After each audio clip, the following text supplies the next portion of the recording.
바른미래당이 9일 안희정 전 충남도지사의 징역 3년 6개월 확정 판결을 받은 것에 대해 대법원의 판결을 존중하며 사불규정 모든 일은 반드시 바른 길로 돌아감의 확립이라고 평가했다. 아울러 조국 법무부 장관 후보자를 겨냥한 듯 이번 판결이 기준점이 될 것이라고 내다봤다. 최도자 수석 대변인은 이날 논평을 통해 야권의 가장 유력한 차기 대권 주자였던 안 전 지사도 법의 엄중한 심판을 피할 수 없었다며 이렇게 말했다.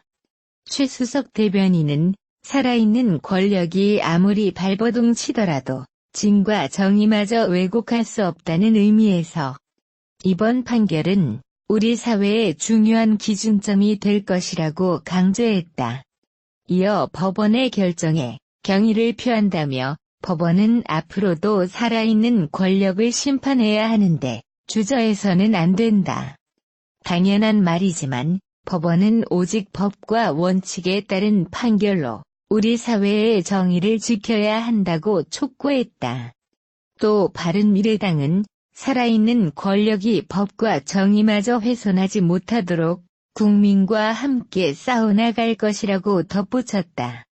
여성본부 안희정 성폭력 사건 상고심 판결 유죄를 환영하며 권력형 성폭력 범죄의 피해자들을 위한 제도 마련에 힘쓰겠다. 오늘 안희정 전 충남도지사의 업무상 이력에 의한 성폭력 사건 상고심 판결에서 유죄가 확정되었다.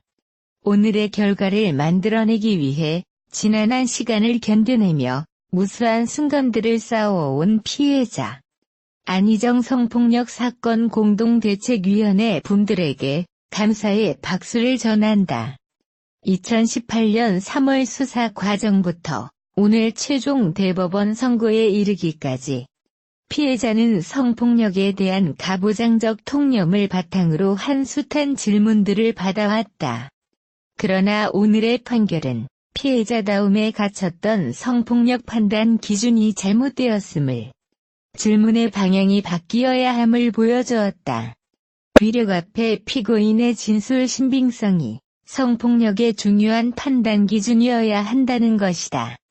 위력을 인지할 때 위력은 제지될 수 있다.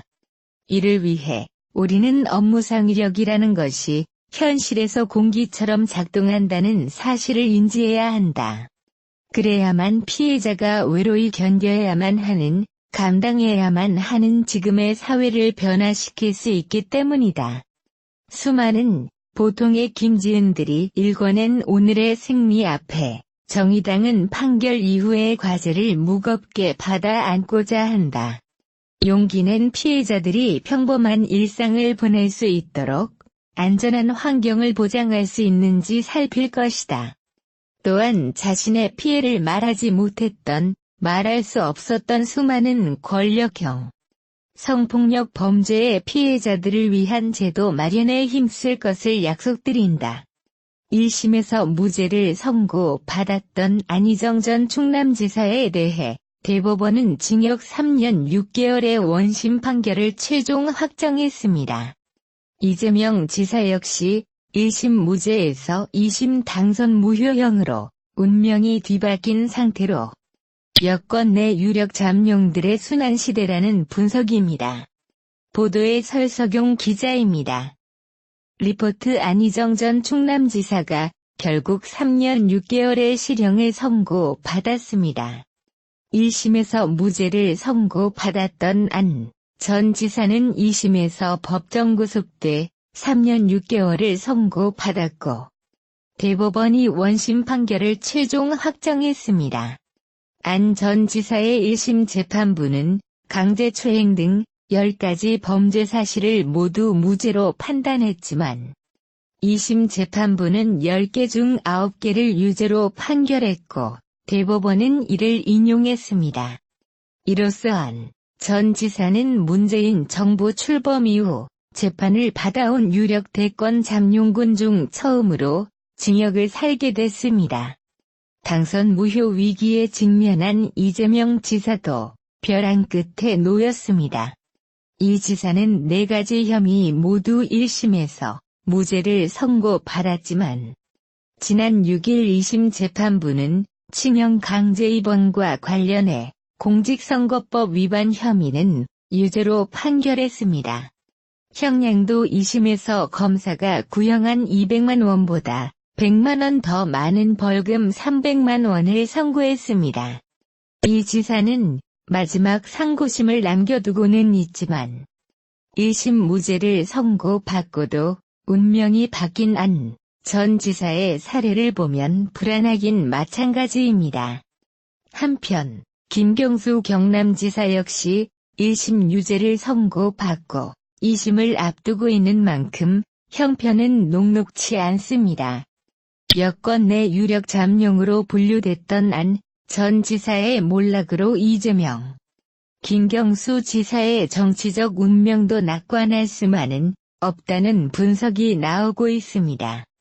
대법원이 안희정 전 충남지사에게 징역 3년 6개월형을 확정한 것과 관련해 광주 여성단체가 환영의 뜻을 나타냈다.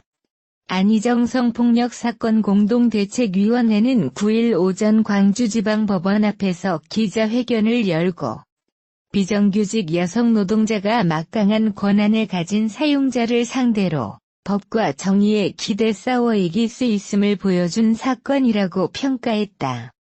공동대책위원회는 그동안 법원은 성폭력에 대한 가부장적 통념으로 인해 폭행과 협박이 극심할 때만 강간을 인정해왔다며 이번 판결을 계기로 업무상 이력에 의한 직장 내 괴롭힘과 성폭력이 지금 당장 끝나기를 바란다고 지적했다.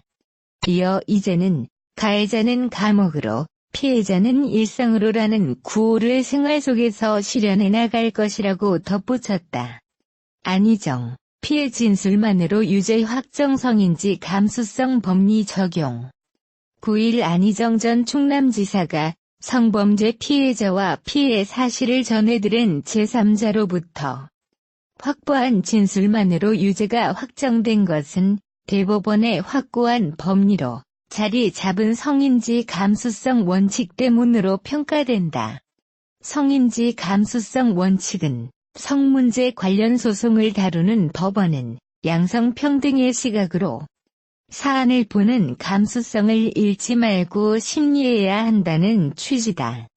작년 1월 안태근 전 검사장의 성추행 사실을 드러낸 서지현 검사의 폭로로 촉발된 이후 사회 전방위로 미투 운동이 확산한 이후 사법부는 성범죄 관련 재판을 심리할 때 성인지 감수성 원칙을 견지할 것을 강조해왔다. 안 전 지사의 재판에서는 그가 수행비서 김지은 씨를 4차례 성폭행하고 6차례에 걸쳐 업무상 이력 등으로 추행한 혐의를 입증할 증거가 김 씨의 진술과 김 씨로부터 피해 사실을 전해들었다는 안 전 지사의 전임 수행비서 등의 진술 정도였다. 안 전 지사의 범행을 직접적으로 증명할 물적 증거가 없었기 때문에 이들 진술의 신빙성을 얼마나 인정할 수 있는지가 재판의 쟁점이 됐다. 1, 2심에서 진술 신빙성을 판단하는 데 적용된 법리가 바로 성인지 감수성 원칙이었다. 1심은 진술에 다소 모순이나 비합리성이 있더라도 피해자가 처해 있는 특별한 사정을 충분히 고려해야 한다면서도 범행이 발생한 당일 저녁 김 씨가 안 전 지사와 와인바에 동행한 점 등을 들어 김 씨의 진술을 믿기 힘들다고 판단했다. 반면 2심은 김 씨가 범행을 폭로하거나 수행비서로서의 업무를 중단하지 않고서 그 업무를 성실히 수행했다고 해서 그러한 행동이 실제 피해자의 모습이라고 보기 어렵다고는 할 수 없다며 김 씨의 진술에 신빙성이 있다고 봤다. 1, 2심 모두 성인지 감수성 법리를 적용해 판결을 내렸지만 2심 재판부가 좀 더 폭넓게 피해자 진술의 신빙성을 인정한 것이다. 이 같은 2심의 판단은 대법원에서도 그대로 이어졌다. 안 전 지사 측이 피해 진술을 믿을 수 없다며 상고했지만 대법원도 피해자 등의 진술은 그 진술 내용의 주요한 부분이 일관되며 경험칙에 비춰 비합리적이거나 진술 자체로 모순되는 부분이 없다며 진술의 신빙성이 있다고 판단했다. 특히 허위로 피고인에게 불리한 진술을 할 만한 동기나 이유가 분명하게 드러나지 않는 이상 그 진술의 신빙성을 특별한 이유 없이 함부로 배척해서는 안 된다며 김 씨의 무고 가능성을 일축했다. 대법원은 더 나아가 안 전 지사가 범행 당시 도지사의 위력을 사용했는지에 대해서도 성인지 감수성 법리에 따라 피해자의 입장을 충분히 고려해 판단했다.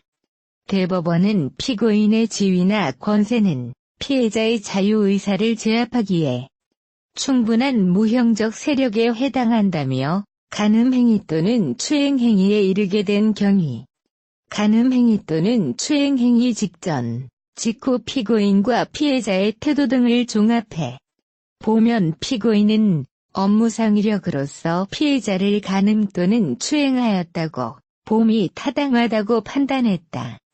다만 대법원의 판단에도 불구하고 법조계의 일각에서는 여전히 성인지 감수성의 개념이 구체적이지 않고 명확하지도 않다는 지적이 나온다.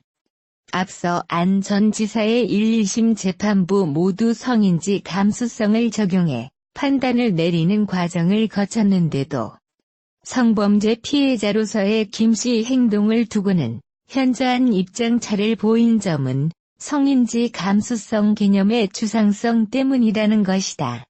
이 때문에 안 전 지사 사건을 계기로 다소 불명확한 개념인 성인지 감수성 법리를 구체적으로 정리해 제시해야 한다는 의견이 법조계에서 제기된다.